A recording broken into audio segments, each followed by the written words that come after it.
31. Joey. I couldn't get out of the club fast enough. Pushing past the patrons who were trying to get into the building, I ignored the yelling, swearing, and rude gestures thrown my way. I just needed to get out of there and get some damned air. What the hell had just happened?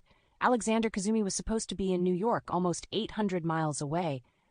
Not here, in Chicago. Now, wow, you were right. He is bloody delicious. Lucy swooned, bumping my shoulder with hers, as we finally made it out into the night air. I sucked in lungful after lungful of air as I stepped to the side and leaned against the building. I had chanced to look back at Alex as we had walked out of the main part of the club and had found him watching after me. Those eyes, they haunted my dreams. Always staring at me with such a desire, I would wake up in a sheen of sweat and a throbbing pussy.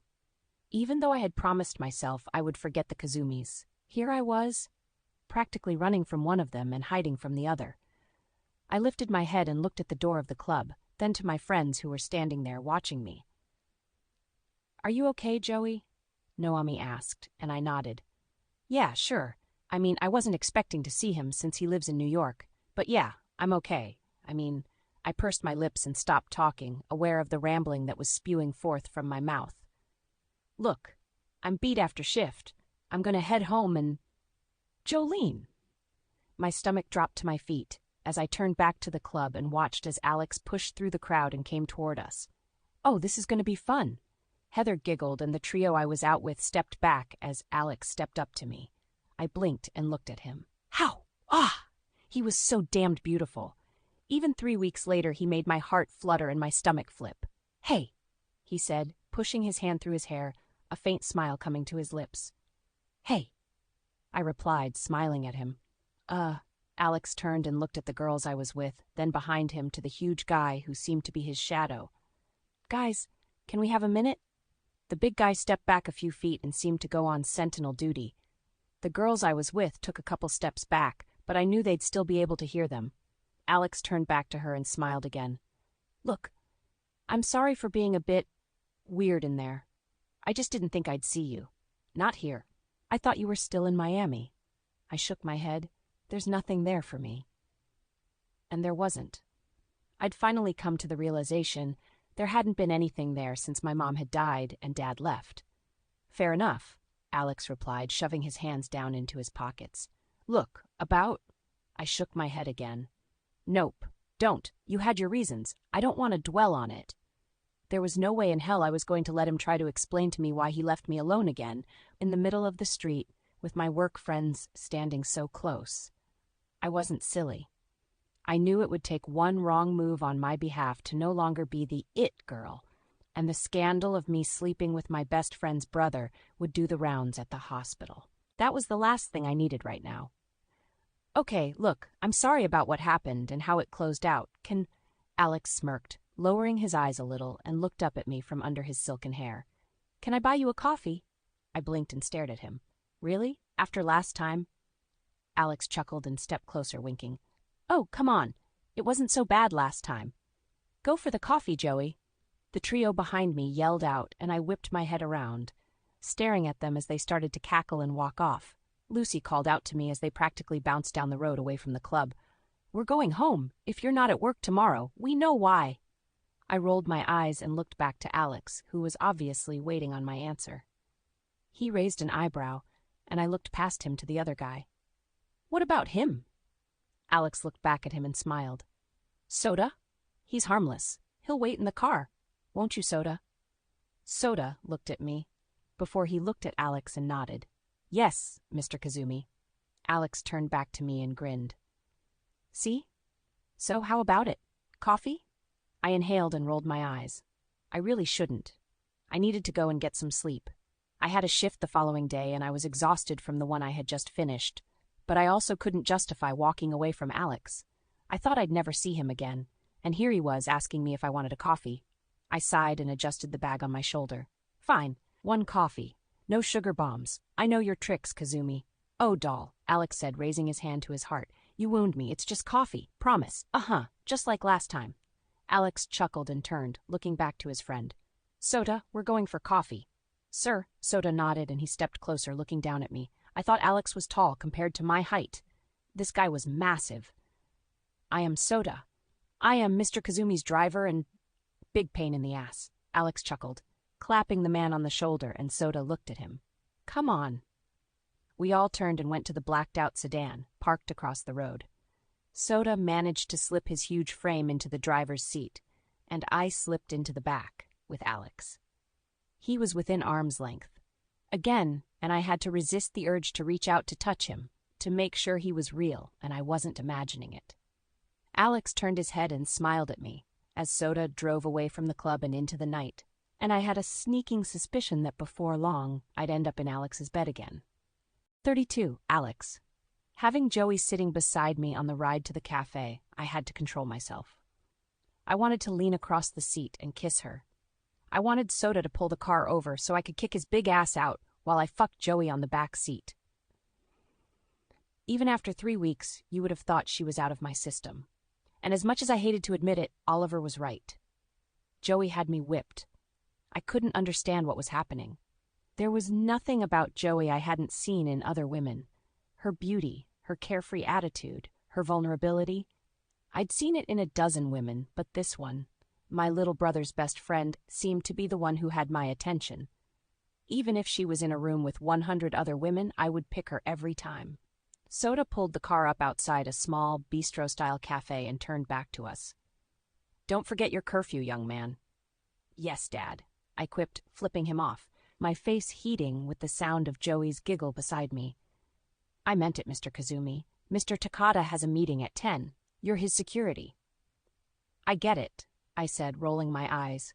"I will call you when we're ready to leave. We will drop Miss Brewster at her." I turned and looked at her. "Dorm," she offered, and I smiled, nodding, turning back to Soda. "We will drop Jolene back at her dorm after we've had our coffee." Seemingly satisfied, Soda nodded and turned back to the front of the car. I looked at Joey and nodded. "Quick, let's get out of here before he takes us both home." She giggled and climbed out of the car, and I followed, closing the door and waving at Soda. My driver pulled away from the curb and drove no more than a few hundred feet up the road and parked the car. I rolled my eyes. Why couldn't he have just parked there to begin with? We could have walked.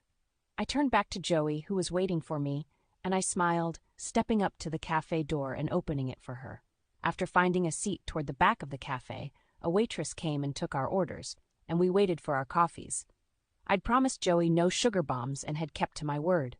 I glanced back to the door of the cafe, almost expecting to see Soda's big face pressed against the glass. "Why?" I blinked and turned my attention back to the woman opposite me. "Huh?" Joey pursed her lips and looked at the table before she lifted her gaze to me again. "Why did you leave me alone again?" I knew it would come up in conversation. I just hoped it hadn't been so hard of a question to hear, and honestly, I really didn't want to talk about it. Leaving her in that hotel room was one of the hardest things I'd had to do in a long time. I had to come back for work. "I understand that," she replied. "But you could have woken me up, so I could have said goodbye." The tone of her voice said everything. She missed me, as much as I missed her. I raised an eyebrow and smirked. I wanted to see how far I could push the woman in front of me. "You sound like you missed me, Rosie."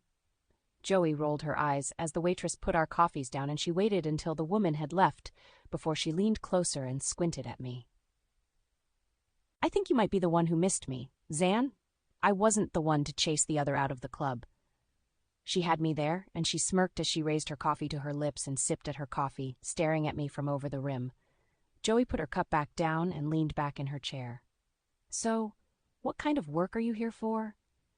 "Soda mentioned you are security." Did I really want to tell Joey about what I did? Who Yuka was? No. Not really, so in the end, I told her a half-truth.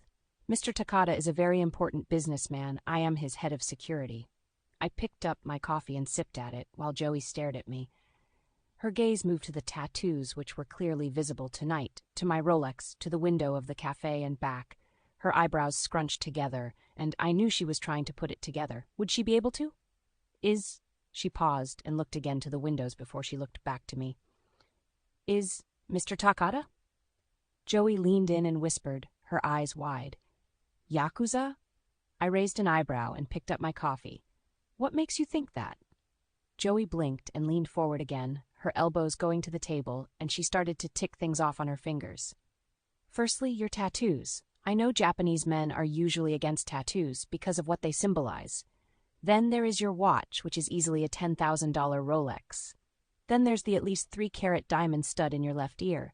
And then the fucking huge, big, bull-neck bastard who is your driver. Oh, and you are Mr. Takada's head of security.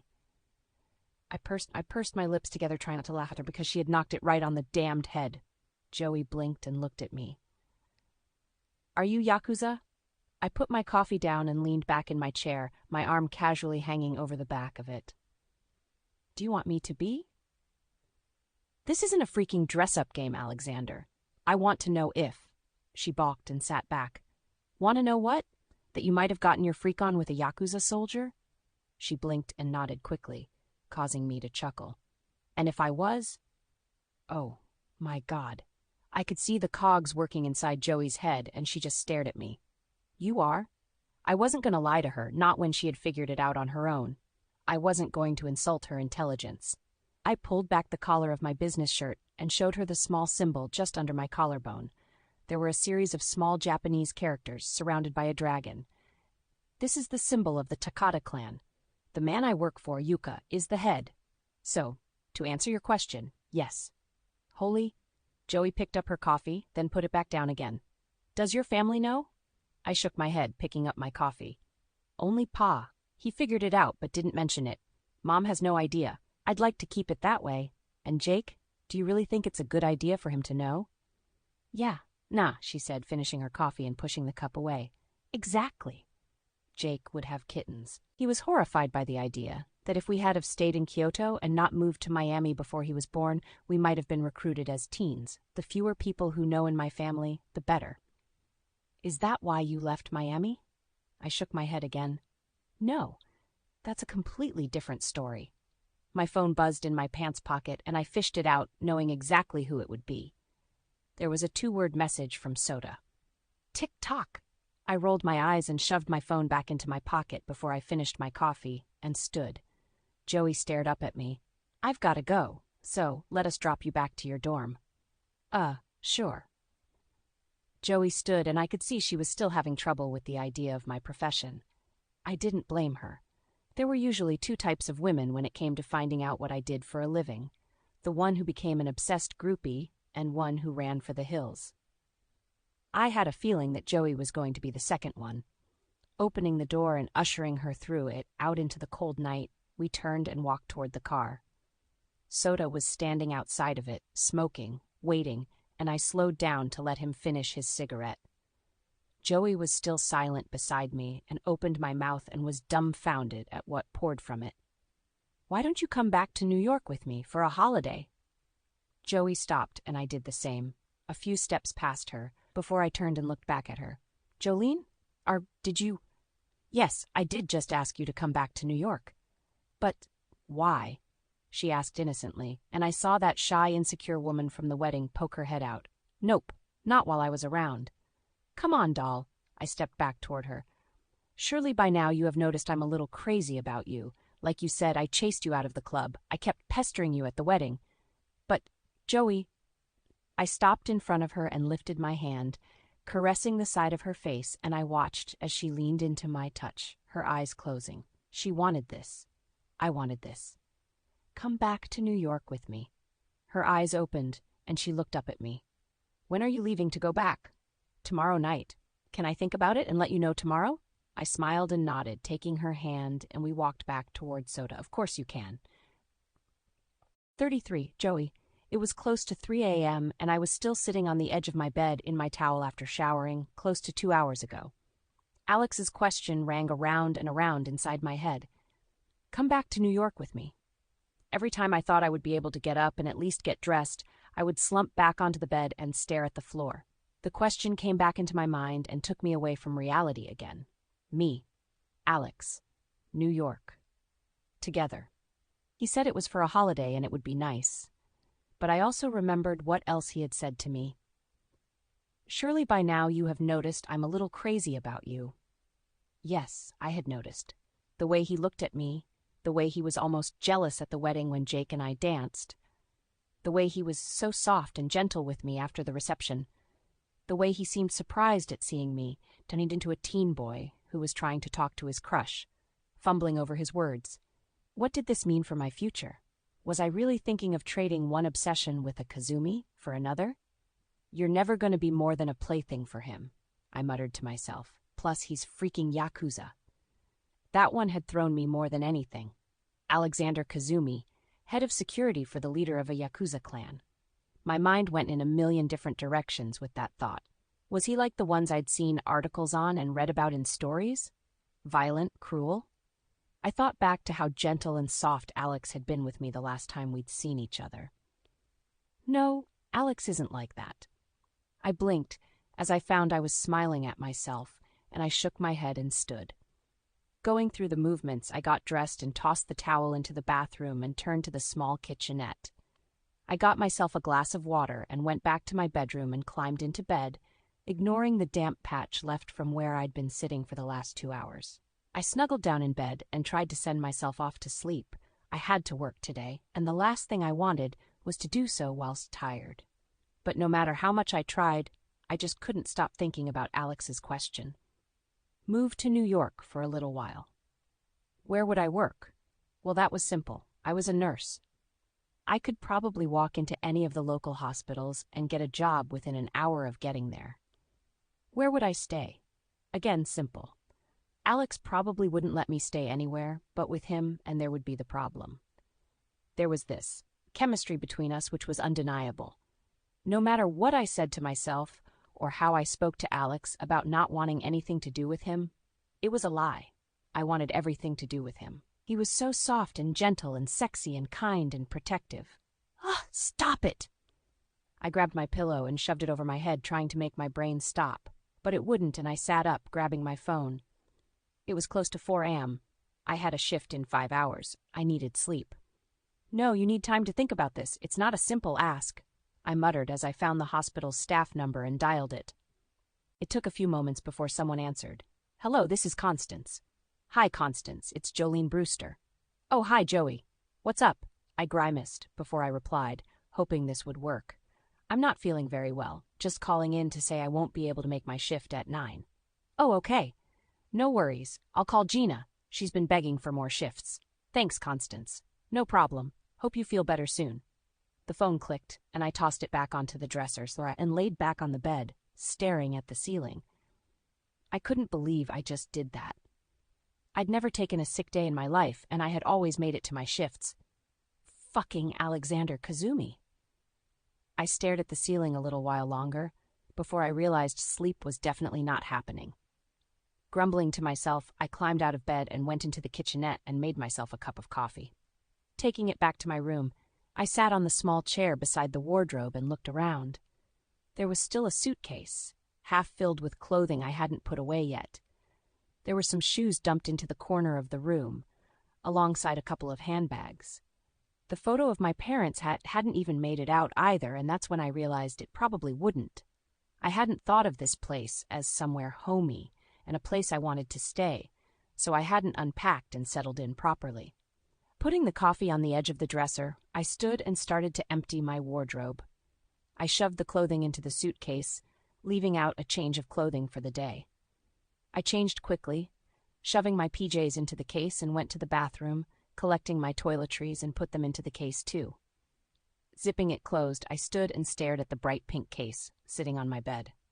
I turned to the dresser and picked up my coffee and my phone and moved to the tiny living area kitchenette.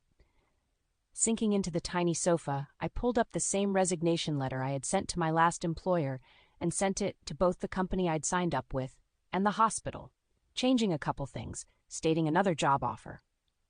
Again, why was I lying? It just wasn't me.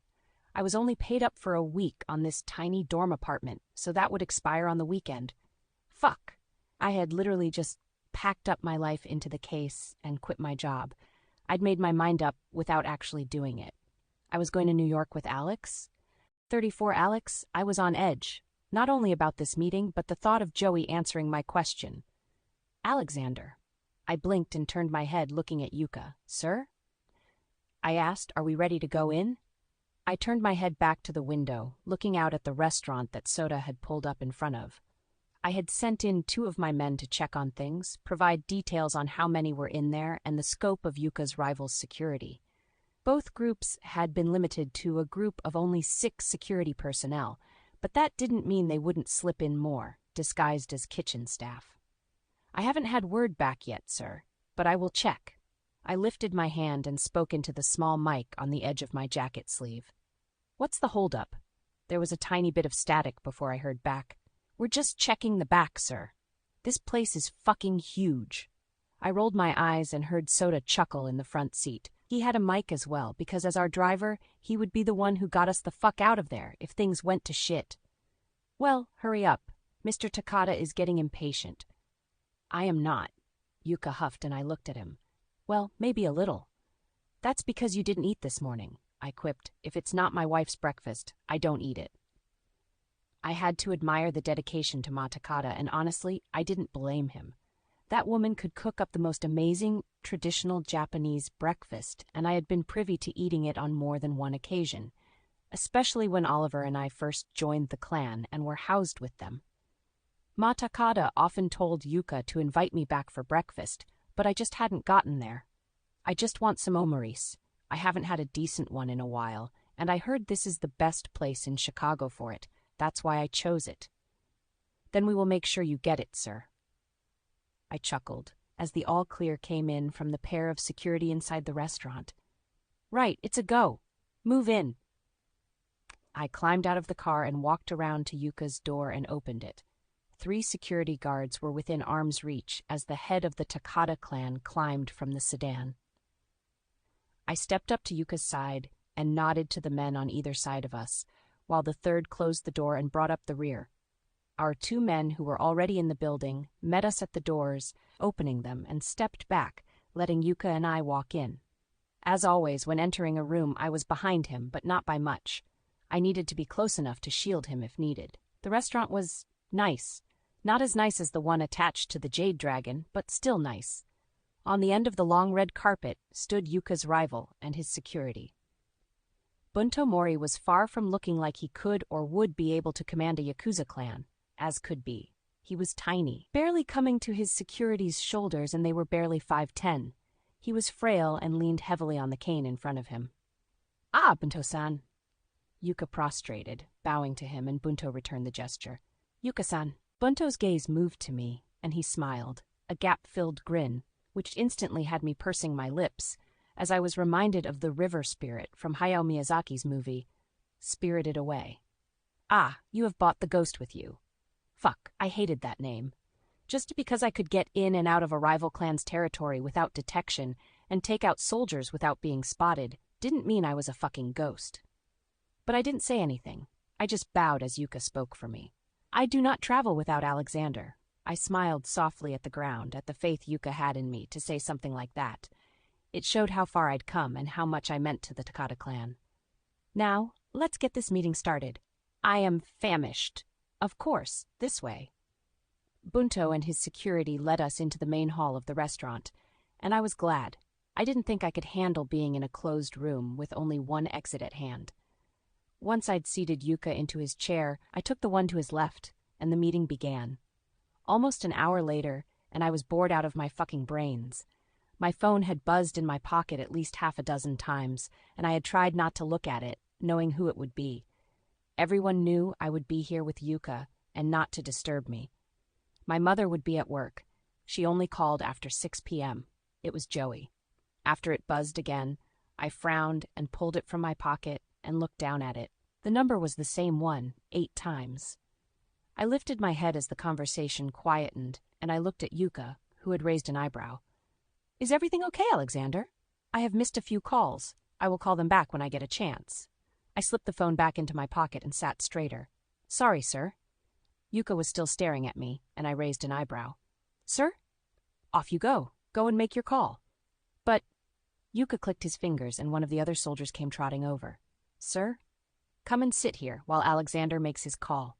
I looked at Yuka, who flapped his hand at me. "Go on." "Shoo." I stood and bowed, trying not to laugh out loud at him. "Sir, I won't be long. I bowed to Bunto and turned, leaving the restaurant and stepping out into the sunshine. The door to our sedan opened and Soda stepped out.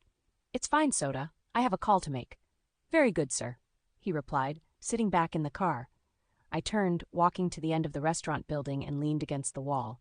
Trying to remain calm, I dialed the number I'd missed and held the phone to my ear. It rang a couple times before it picked up. Alex? My stomach warmed and I smiled. Hey, doll. Oh my God, I thought you were ignoring my calls. She sounded stressed. Not on your life. I've just been busy. Oh, sorry. It's fine, I replied, looking up. Seeing Soda staring at me through the windshield, and the asshole gave me 2 thumbs up along with a massive grin. I flipped him off and he threw his head back and the whole damned car shook as he started laughing. I take it you've come to a decision?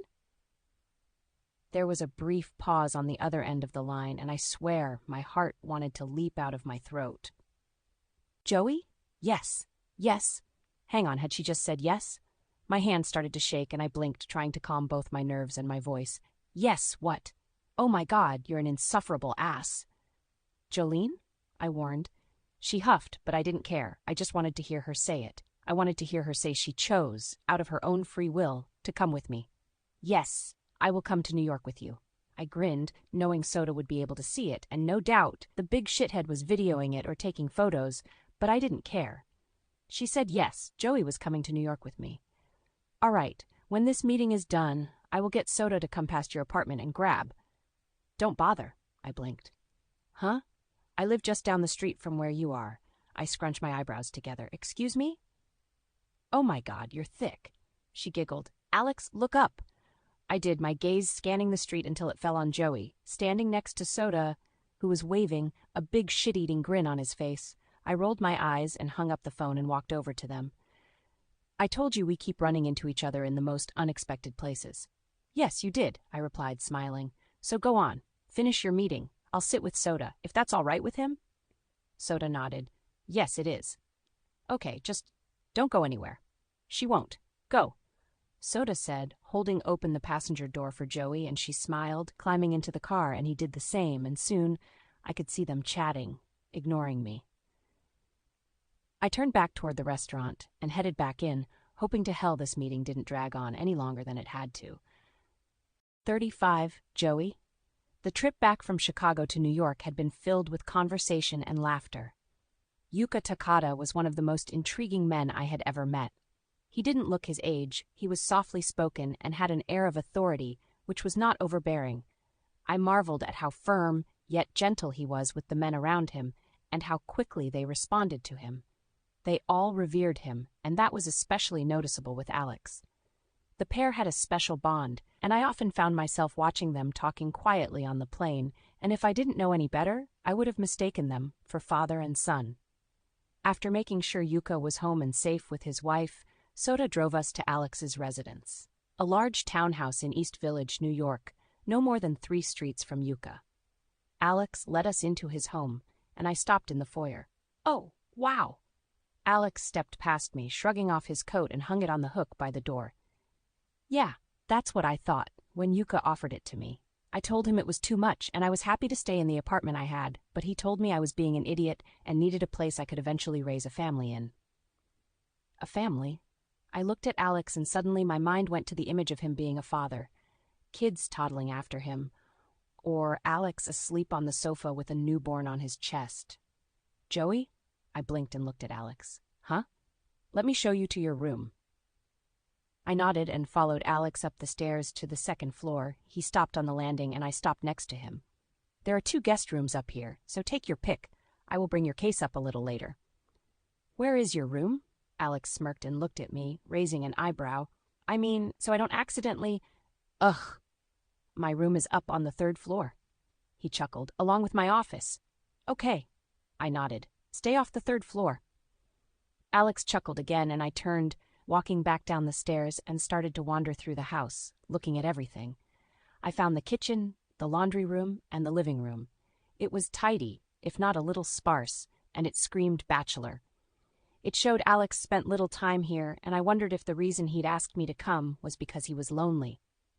So, I know you've just gotten here, but we've been invited out for dinner. I turned and looked at Alex. Really?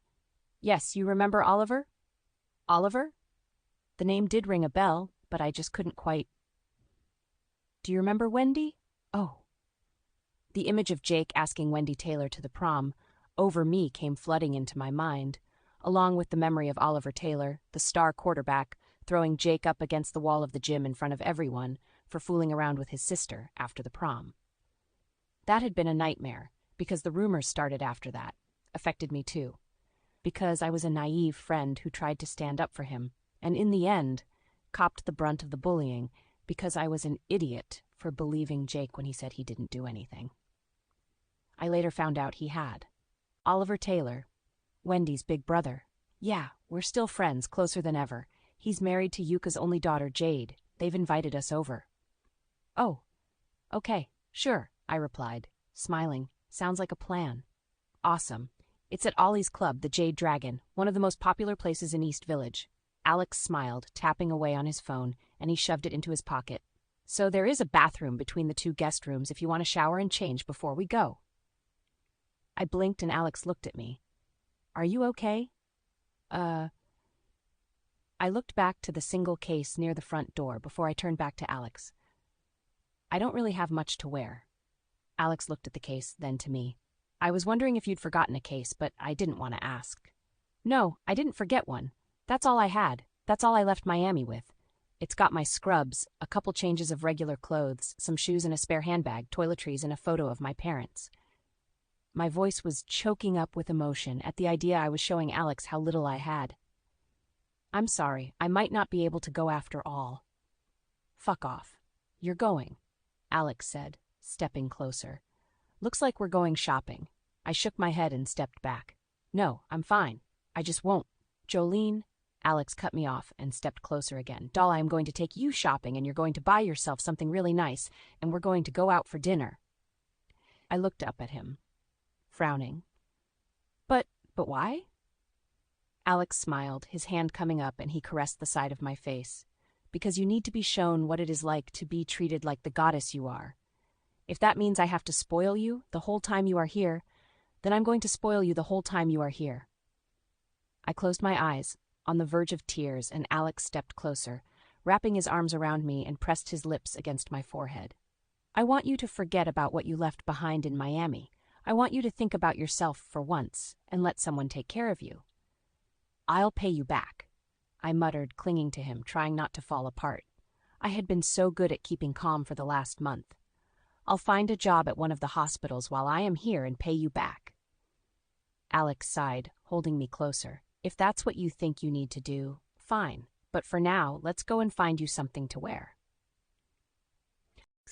36. Alex. Joey was inside with Jade and the baby, and I was outside with Oliver, enjoying the cool evening after our dinner at the club. Oliver and Jade had invited us back to their place for some drinks, and we'd agreed, only because Joey wanted to meet Hero, Oliver and Jade's son. My gaze kept going back to the woman inside, and each time it did, Oliver sniggered. Oh, for fuck's sake, give it a rest, will you? I chuckled, as Ollie sniggered for what seemed the 100th time, and I rolled my eyes at him. What? I'm enjoying this. And to think you used to give me shit when I looked at Jade like that. Like what? Like you want to put a ring on it. I crossed my arms over my chest and glared at my best friend. You know that's the last thing I want. And it was. I wasn't the marrying type. I didn't want kids. I didn't want to attach myself to someone for the rest of my life. Sure, I could see Ollie was happy, but he had little to no freedom now baby Hero was here, and sure, the kid was cute, but no, it wasn't something I wanted. And what if it's something she wants? I rolled my eyes at my best friend. We're not together. She's here for a holiday, Oliver. If she wants kids and to get married, then she can go for her life. It just won't be with me. Uh-huh, Ollie chuckled. Let's see how long that lasts. Meaning? I squinted at him. You keep looking at her, Alex, and Soda gave me the card. Oliver pulled the Jade Dragon card from his pocket and held it up. There were the strike marks on it from how many women I had turned down, but there was also some writing. What has the big ass written on there? That Joey turned up, and you lost your voice and turned into a teenage boy. Fucking asshole. Oliver chuckled and tucked the card back into his pocket, tapping it. I will keep this and give it back to you one day when you've married her. It's not happening, Ol. What's not happening? I blinked and lifted my gaze, noticing both women had come out of the house and Joey was bouncing baby Hero on her hip, cooing at him. My stomach flipped and I lowered my gaze as she looked at me, smiling. Fishing, Oliver replied, pulling Jade into his lap. We were planning on going fishing, but Alex is too busy. Oh, and he's got Joey here. Going fishing would be rude, Jade stated, peering at me, and I nodded it would. I looked back up at Joey, who was still cooing at Hero, and again, my stomach flipped. For fuck's sake, this woman. Joey looked at me and smiled, stepping forward, and she started to move Hero. I shook my head. Oh no, I don't. Nonsense, she said, plopping baby Hero into my lap, and I had to grab hold of him to stop the chunky little thing from falling. Hero looked up at me and started smiling, and I pursed my lips. See, Jade, you have to be more forceful with a Kazumi. They're tough on the outside, but on the inside they're soft and gooey. I rolled my eyes and looked at Oliver, who was cackling like a madman, and then I looked at Joey. Oh, sorry, am I ruining your tough guy image? She giggled, and I stared at her, ignoring the squirming child on my lap. Okay. She picked Hero up and put her back on her hip, cooing at him. Ah, Uncle Alex doesn't like bubbas. We're going to have to see if we can change that, aren't we, handsome little man? Sweetheart, why don't you and Joey put Hero to bed, and then we can sit and chat for a little? Oliver said, kissing the side of his wife's face, and she nodded, lifting herself from his lap. They took the baby inside and left Oliver and me by ourselves again. Oliver stared at me and I returned it. What? She definitely wants kids. So? Like I said, it's not going to be with me. She's here for a holiday. Yeah, you said that earlier, Alexander. Then why are you still pushing it, Oliver? I asked, amusement hitting my tone. We were like this all the time, at each other, picking and prodding, but I still would take a beating for him, the Seth in a heartbeat. And even though I didn't like kids, I would always be there for his family too. Because you're 32, with no partner and no life. Oh, because you are just the picture of stability. Hey, jerkface, Oliver chuckled. Just because we aren't living together anymore, and I'm happily married with a baby, getting a fuck at least every other night, doesn't mean you can be mean. I chuckled and picked up my drink. Fine. So, Ollie. I just want to know something, just one thing. What? I asked, and I knew what was coming. He was going to ask me if I was going to let Joey just walk away after this holiday. Is getting involved with her worth ruining your connection with your brother? Nope, that was not what I thought he was going to ask. What connection? The last connection I had with Jake was my fist, breaking his nose. As far as I'm concerned, he is my brother, in name only. Wow, so what happens when he finds out what happened before the wedding? I had thought of that. What would I say? Oh, oops, I didn't realize who I was fucking. Well, it would be the truth, but I knew it still wouldn't go down very well with him, and if Mom found out, well, there would be a lot of explaining to do. I just want to know, is she worth it? Just as I was about to answer, the girls came back out. Jade curled herself up on Oliver's lap, and I smiled at the scene of the huge idiot loving on his wife, wrapping his arms around her. Joey sat in the armchair next to mine, and I turned my head, smiling at her, and she returned it. She had a soft glow to her, and for the first time since I had seen her at Jake's wedding, she looked content. Looking back to Oliver, I saw him raise his eyebrow, and I nodded at him. Yes, I replied to his last question, and he smiled, because we both knew. When it came to Joey, I was fucked. 37, Joey. We'd had dinner with Oliver and Jade, who both seemed perfect for each other. We'd gone back to their place and had some more drinks, and I'd even been able to hold and coo at the adorable and very chunky Hero. Then we went back to Alex's house. We'd sat and chatted about a couple things, like what I'd like to do while staying in New York, and what I might do once I had left. Then we'd gone to our prospective rooms for the night. Now I lay in the huge, soft, downy bed alone in a house I didn't know, in a city I'd never been to, wondering if I was fucking insane. My phone lit up on the nightstand, and I grabbed it, seeing a text from my dad. He'd sent photos of Italy and told me he'd bought me more things and would have them sent once I was settled into whatever place I wanted to settle in. I sent back a quick reply, telling him I was in New York, but it was late and I would call him when I had a chance. He sent back a love heart, and I turned off my phone and put it back on the nightstand. A cop siren blared past, making me jump, and I sat up, looking at the window of the room, my heart racing. Nope, I couldn't do this being alone thing. Climbing out of bed, I tiptoed out of the room and looked at the stairs that led up to the 3rd floor. Was I seriously contemplating sneaking up to Alex's room? Yes, I was. Walking to the steps, I climbed them slowly, grateful they didn't creak, and I stopped at the top of the landing. There was a huge mahogany desk to one side, laden bookshelves lining the walls behind it. On the other, there were comfy armchairs with a mahogany coffee table and small bar set, and up the middle of the room, leading to a set of double doors at the end, a beautiful woven carpet. Walking along that carpet, I stopped at the doors and stared at them for a moment. Pursing my lips, I reached out and opened one door and slipped inside the room. Alex's room was sparse. A pair of bedside tables, one small dresser, and a huge king-sized bed in the middle. That's where Alex was lying, asleep. His chest was bare, the covers only coming to his waist, one arm thrown up behind his head. He was stunning in the pale moonlight which washed through the curtains.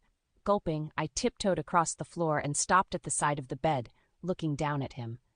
Oh my God, he was so beautiful. Are you just going to stand there? Ah! I squealed, jumping back from the bed, and Alex moved, flicking on the light, and lifted himself to one elbow, staring at me, as he chuckled. Sorry, doll, didn't Mento scare you? Like, fuck you didn't, I said, my hand coming to my chest. You could have said something as I opened the damned door. My stomach was threatening to exit my mouth, and I was sure Alex would be able to hear my thudding in my chest. He chuckled. I wanted to see how far you would take it, or if you were just coming in, to peek. I rubbed my hands up and down my arms, trying to get the goose flesh to leave. I'm in a new place, thousands of miles away from home. Say no more, Alex said, and he pulled back the covers. Come on.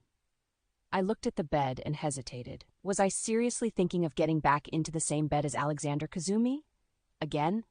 Sighing, I climbed in next to him and sunk down into the warmth as Alex pulled the covers up and over me.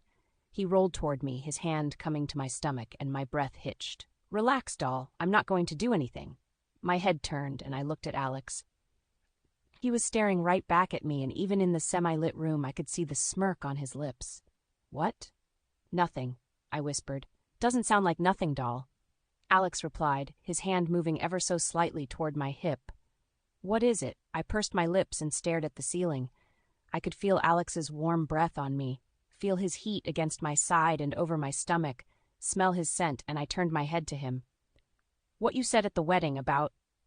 I hesitated, and Alex finished the question. About me wanting more of that night? I nodded. Did you really mean it, or did you just say it to take my mind off of Jake and Phoebe? Alex's hand lifted and he cupped the side of my face.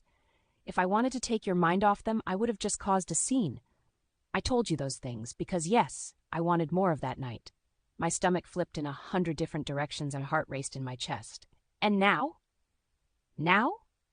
Oh my God, I couldn't believe I had just asked Alex that. What the fuck? I should just climb out of the bed and... Yes! I blinked and looked at him. Yes? Yes what? He chuckled and brushed his thumb over my lips. Yes, Joey, I want more. Alex moved, his mouth crashing against mine, and my mind went blank. This kiss was more than before. It was rougher, more desperate, and God, it sent my libido through the roof. My hands lifted, pushing through his hair, and I pulled him down onto me, wrapping my arms around his neck as we kissed. Alex's hand smoothed down the side of me, cupping my body, as he moved it to the front of my pajama pants, and then down under the waist. Long, graceful fingers pushed through my pubic hair and between the folds of my pussy, and I opened my legs, allowing his fingers to dig into me. I squirmed as he fingered me, kissing me at the same time, and he broke his kiss away, kissing and suckling the side of my throat, whispering in my ear as he went, I have missed these curves. This body. Alex's fingers dug deeper. Your moans. You have no idea what you do to me. I could feel his cock, hard against my hip, and I giggled before moaning again. Oh, I know. Do something about it. Alex lifted himself from me, looking down at me as his fingers slowed their movement. Tell me you're on birth control. I don't want to dig for a damned condom. They're in the bathroom. I have the implant, I replied, and he kissed me again, his hand coming away from my pussy, tugging at my pajama pants. With clothing discarded, Alex rolled over, nestling himself between my legs, and kissed me as he pushed his hips forward. God, had I felt this full last time? Alex pulled his hips back a little and rammed again, making me gasp, and he leaned forward, nuzzling his mouth against my neck, covering his body with mine as he started to pound against me. I'm not going to last long. I wrapped my arms around his neck, holding him close. I don't care. After a few more pumps of his hips, Alex stopped and lifted himself, staring down at me. Are you sure? I mean, I can just pop out, fix you up, then... I blinked and stared at him before slapping him on the bicep. Are you kidding me? Alex, just fucking come already and fix me up later. He chuckled, pushing his hips again, causing my head to tip back in pleasure. There's going to be a later? You're going to owe me an orgasm. Of course there's going to be a later. Good. With that, he started to ram again, this time staying lifted above me, and the change of angle, the thrust of his hips. Oh, God. I tipped my head back as that familiar tingle started to build. That's it, doll. Come on. I could hear the raspiness of his voice and his movements irregular as his own body started to peak. Come for me. My head tipped back and my body flipped a switch, flooding with pleasure as I orgasmed, and I cried out.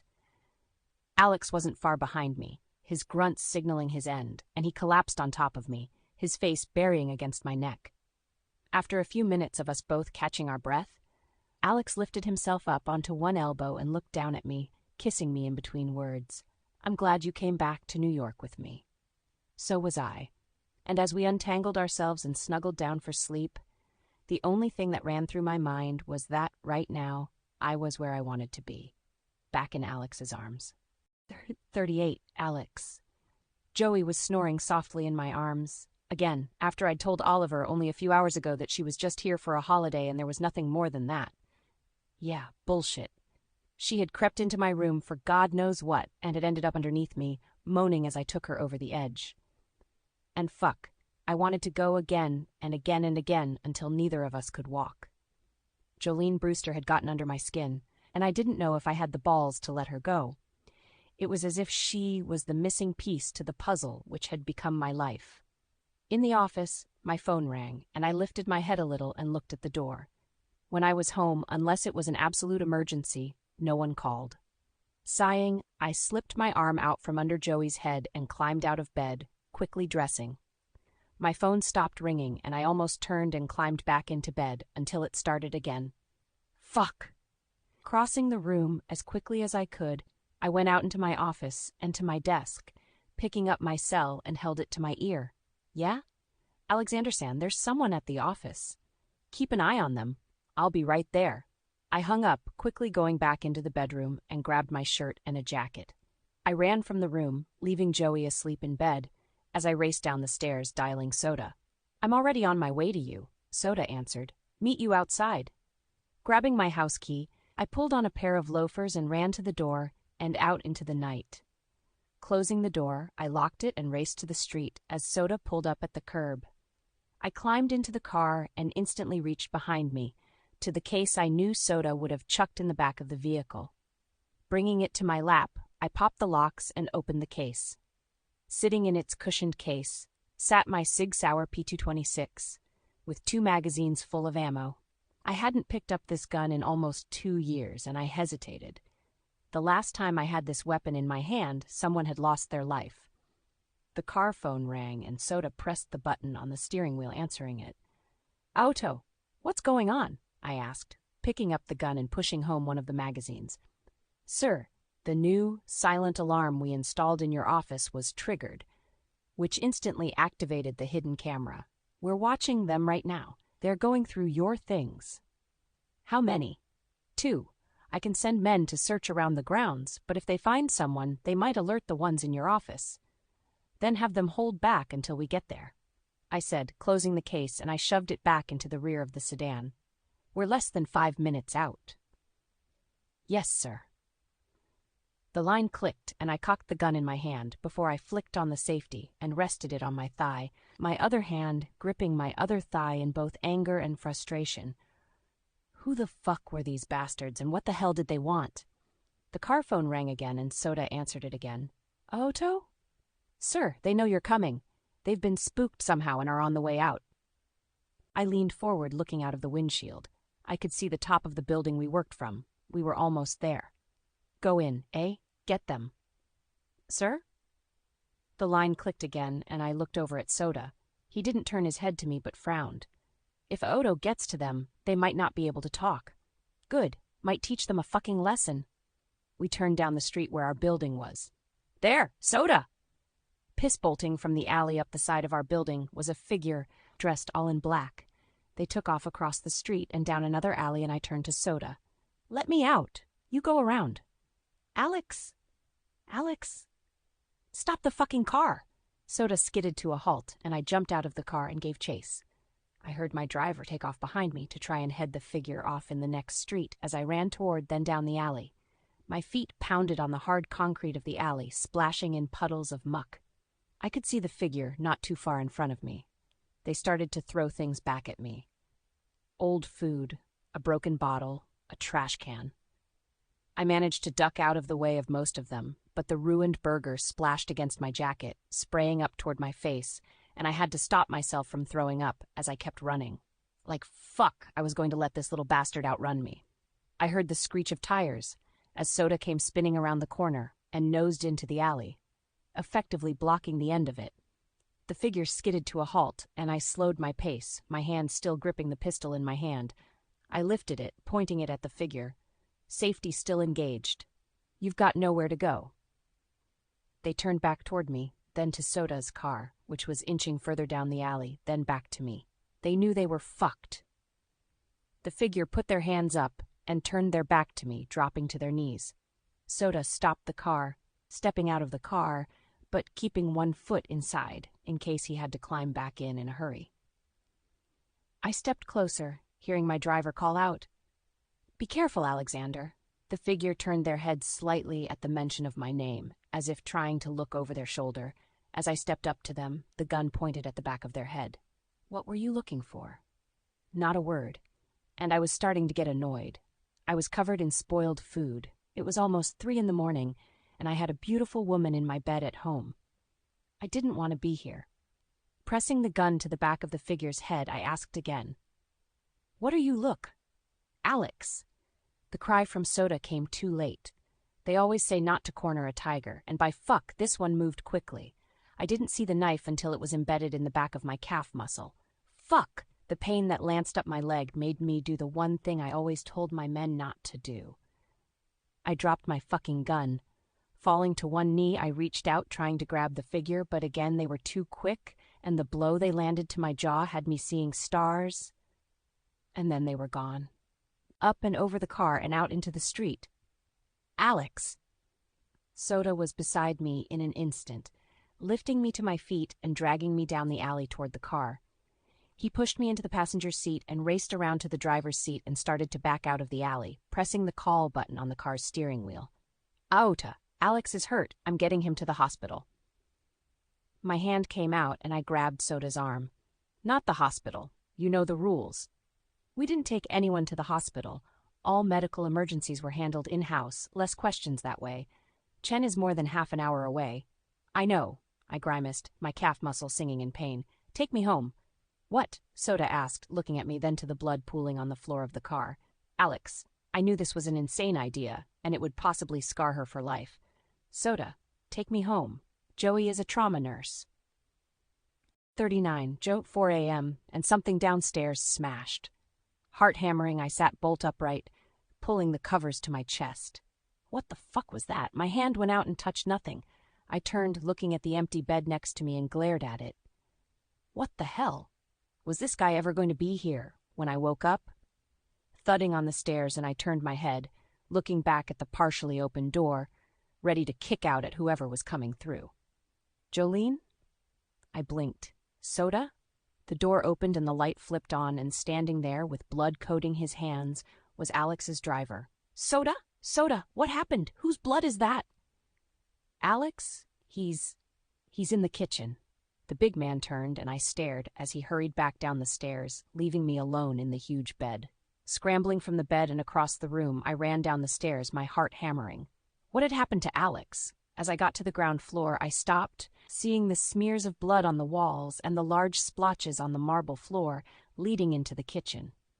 Slowly, I stepped over the blood and headed toward the kitchen, stopping at the door. There were 3 men in the kitchen.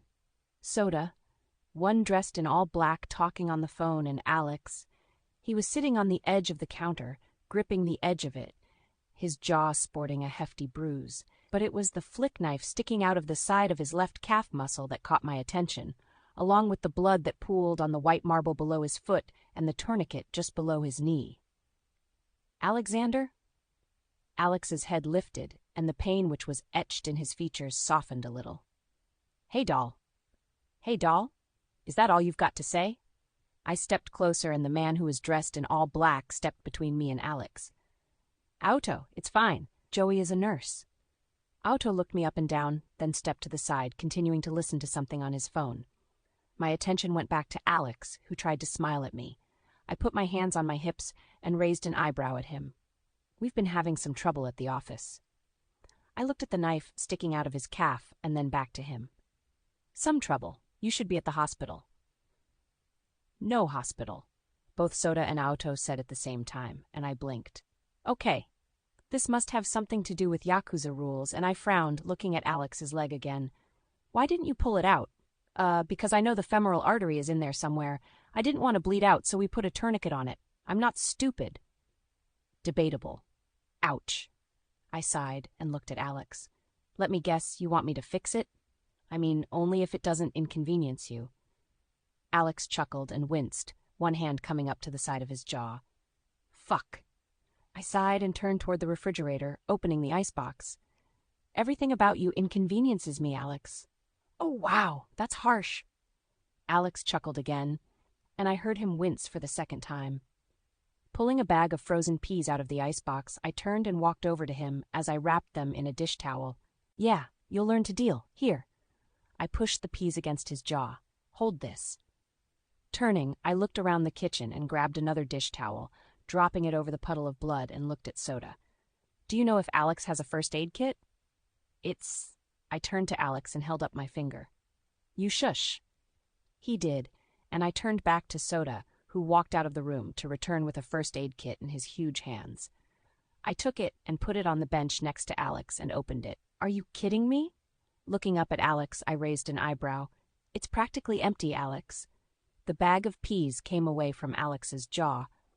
"I didn't really think I was going to need it to treat a stab wound, Joey." I picked up the half packet of sticking plasters, a small bandage, and a small roll of tape. I dropped them back into the box and closed it, picking it up and shoving it onto one of the other benches. "Is there a 24-hour drugstore around here?" Soda nodded. "About 5 minutes away." "Good." I turned and looked at Auto, who seemed to be finished with his call. "Can you go?" "No need. Oliver is on his way. Give me the list. I will call him." Soda said. I rattled off the list and Soda relayed it to Oliver. "Thanks, Mr. Taylor." Soda hung the phone up and looked at me. "He will be about 10 minutes. I looked at Alex. "Think you'll live until then?" Alex rolled his eyes and deadpanned me, causing me to giggle. "Well, I guess, while we wait, we better get him ready." 5 minutes later, with a lot of help from Auto and Soda, Alex was now lying on his back, some cushions under both his head and his knee. "We're going to have to cut the jeans off." "Aw, man, these are my favorite ones." "Should have thought about that earlier," I quipped, pulling a pair of scissors from the drawer behind me as the front door opened and Oliver strode in, 2 more men following him. Those men saw me with a pair of scissors and dropped the supplies they had and moved toward me, and I stepped back. "Hey." Oliver grabbed both of them and pushed them behind him, turning to them and giving them a good talking to. "She's the nurse, idiots. Pick up the things she needs to save your boss's life." The pair bowed to Oliver, then to me, and Ollie turned back to us. "Sorry, Joey. They're skittish." "Uh-huh." They put the supplies on the counter next to me and bowed again, stepping back. "Thanks. Soda, can you put all these out for me while I cut these jeans away? Please leave them in their packets until I say so." The big man laid the items out and then turned to me. I stepped up to Alex and started to gently cut away the jeans. When it came to the edge of the knife wound, I had to be slow and steady so as not to knock it. I didn't know how far it had gone in, how long the blade was, and if it was close to any of the major arteries in Alex's calf. The main one I was concerned about was his posterior tibial artery. If it was close and moving the knife nicked it, well, Alex would bleed out on the kitchen bench. Once the jeans were opened up to just below the tourniquet, I stepped back and turned, opening the packet of gloves and put some on, turning back to the 5 men in the room. Anyone who is squeamish around blood might want to leave. They all stood fast, and I nodded, turning to Soda. "Want to be my nurse?" He nodded, donning a pair of gloves, and went to the other side of Alex. I looked at Aoto and Oliver. "Ollie, I need you to keep him steady, Aoto. I need you to help turn Alex onto his right side." The pair nodded and moved, and I looked at Alex. "I'm sorry, this is gonna hurt." "It's fine, doll, I trust you." I smiled and leaned forward, quickly kissing him, and then nodded to Oliver and Aoto. "Okay, let's get this done." Aoto rolled Alex to his right, and Oliver helped keep him steady, as I moved the cushion that was underneath the back of his knee to between his knees. "Okay, I'm just going to have a quick look, then I'll pull it out." After examining the knife, I looked up at Soda. "Okay, I'm going to pull this. I need you to stem the bleeding. It's going to gush a little, but I think it's missed the artery." Soda nodded and took the packet of gauze I handed him, opening it and standing over me, ready as I gripped the handle of the knife and started to pull. "Fuck!" Alex's leg kicked out and I jumped back, the knife slipping from my grasp, still embedded in Alex's leg. I looked at the men standing like dummies to the side. "Hold his foot still." They grabbed Alex's leg, and I stepped forward again, gripping the now slippery handle. "Okay, on 3, 2. I yanked early so Alex didn't anticipate the pain and flung the now free knife into the sink behind me. Soda quickly pressed the gauze to the wound, which quickly soaked the blood which oozed from it. "Soda, lift it a little." He did, and I looked at the color of it. "Okay, give it a minute. Then we can pull it away. It's clotting quickly." I turned back to the supplies and picked up a packet, looking at Oliver, who was cradling Alex's head. "He's out." "Good," I replied. "Now we can stitch it up without him complaining." 40. Alex. I can't believe I'd passed out. Sitting on the sofa, after Joey had stitched my leg, I was brooding, staring at the knife sitting in a plastic bag on my coffee table. The blade on the fucking thing was no longer than my damned finger and about as thick. "How's the pain?" I looked up at Joey, who had changed out of her blood-stained pajamas and was standing at the doorway. Everyone had been avoiding me for the last hour because of my foul mood, and I honestly couldn't blame them, but I could hear them in the kitchen, and they sounded about as happy as I was. About a 5. "Out of 10, that's not too bad," she said, pushing a tendril of hair from her face.